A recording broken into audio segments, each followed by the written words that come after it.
तो नमस्कार, प्रणाम, स्वागत बा रउआ सबके राइटर आशिक अभिषेक के चैनल पर। और सब बताइए आप सब कैसन बने। उम्मीद करते रउआ सब भी बढ़िया होखब, अच्छा होखब। तो रउआ सबन खातिर लेके आ गइल बने बिल्कुल ज़बरदस्त, बिल्कुल ब्लास्ट, बिल्कुल खतरनाक मैटर।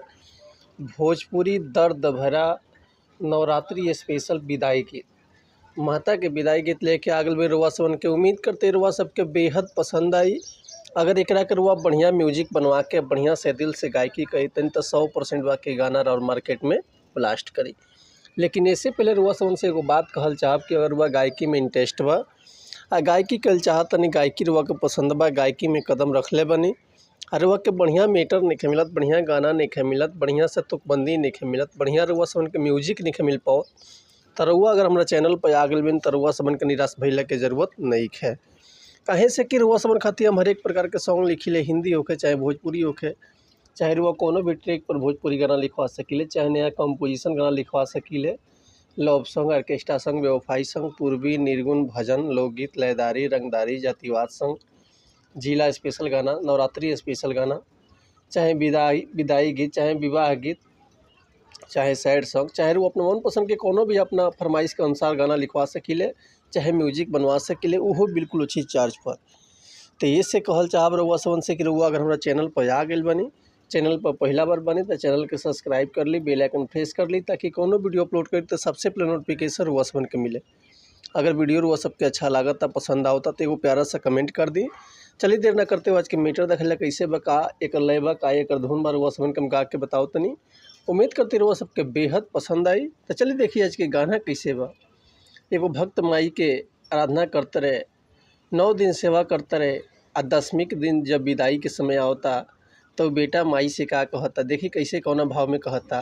चली जइबू मैया बहिया अब तू छोड़ाई, चली जइबू मैया बहिया हरे अब तू छोड़ाई, विदाई के बेरा माई, विदाई के बेरा माई आवता रोआई, विदाई के बेरा माई आवता रोआई, चुनरी ओढ़ाई कैसे, चुनरी ओढ़ाई कैसे कलसा हम उठाई, विदाई के बेरा माई आवता रोआई, विदाई के बेरा माई आवता रोआई, चली जइबू मैया बहिया,